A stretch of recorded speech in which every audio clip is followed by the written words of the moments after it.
The Lord be with you. And with your spirit. A reading from the Holy Gospel according to John. Glory to you, O Lord. John was standing with two of his disciples, and as he watched Jesus walk by, he said, "Behold the Lamb of God."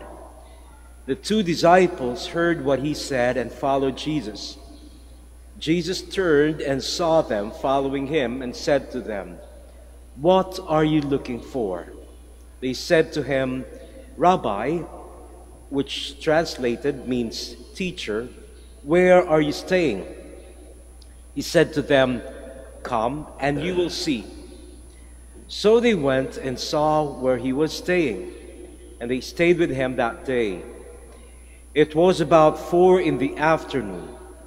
Andrew, the brother of Simon Peter, was one of the two who heard John and followed Jesus.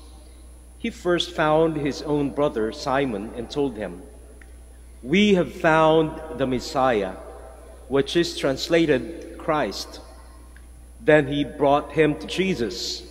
Jesus looked at him and said, "You are Simon, the son of John. You will be called Cephas," which is translated Peter. The Gospel of the Lord. Praise to you, Lord Jesus Christ. Please be seated.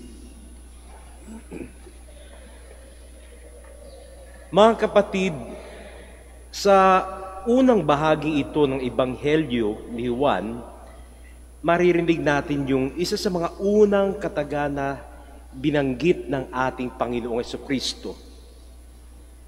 Ano ang hinahanap nyo? What are you looking for? At sa aking palagay ay napakamakahulugan yan, lalong-lalo na ngayon na nasa gitna tayo ng kapanahunan ng Kapaskuhan at nagsisimula tayo ng bagong taon. Di ba kapag bago ang taon, lagi nating iniisip, ano kaya ang nakalaan para sa akin sa taong ito? Ano kaya ang mangyayari sa akin? Ano kaya ang pwede kong gawin? Anong mga lugar ang pwede kong puntahan? Ano kaya ang mga bago na pwede kong tuklasin? At sa gitna ng lahat ng mga tinatanong natin sa sariling yun, napakagandang pakinggan natin yung tanong ng ating Panginoong Jesucristo. What are you looking for? And in reply,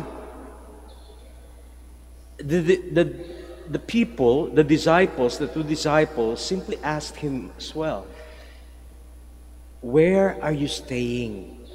Saan ka nakatira? Saan ka lumalagi?" Hindi natin alam kung saan nakatira si Jesus o saan niya dinala yung mga disipulo, pero isang bagay matitiyak natin. Nagustuhan ng mga disipulo kung ano ang nakita nila. Dahil matapos silang mamalagi kasama ni Jesus ng isang araw, ang ginawa nila, lalo na si Andres, naghanap pa siya ng ibang tao para sumunod kay Jesus. At ano yung pinapakita rito sa atin ng ating Ebanghelyo? This is about discipleship. Ang pagiging disipulo. At may mga ilang bagay, elemento, kung bakit nagiging disipulo ang isang tao. Una sa lahat, maaring may ibang taong nagtuturo sa kanila o gumagabay sa kanila para maging disipulo ni Jesus. Halimbawa, si Juan Bautista, dito sa ating Ebanghelyo, anong ginawa niya? Maraming mga tao ang pumupunta sa kanya dahil akala siyang propeta. Pero ang ginawa ni Juan Bautista, tinuro niya si Jesus habang siya naglalakad. Sabi niya, narito ang kordero ng Diyos. Pangalawa, nagiging disipulo rin ang isang tao kapag sinubukan niyang tanggapin ang imbitasyon sa kanya ni Jesus. Dito sa ating Ebanghelyo, inimbita sila ni Jesus. Ang sabi lang ni Jesus sa kanila, "Come and see." Halika kayo at tingnan ninyo kung ano meron dito. Siguro sa ating buhay, kung gusto nating maging mas malalim ang ating relasyon sa ating Panginoong Kristo, kung gusto nating maging mas mabuting disipulo, napakagandang mamalagi tayo sa kanyang piling. Isang araw lang ang ginugol ng mga tao dito, and yet they became so convinced to follow Christ.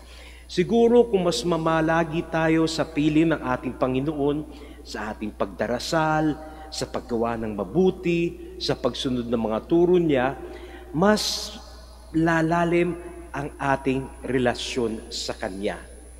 Pangatlo, ang pagiging disipulo ay nakakapagpabago ng mga tao. It is something transformative. At makita natin dito, si Andres, ordinaryong tao lamang siya, pero nung makumbinsi siya na gusto niya maging disipulo ni Jesus, anong ginawa niya?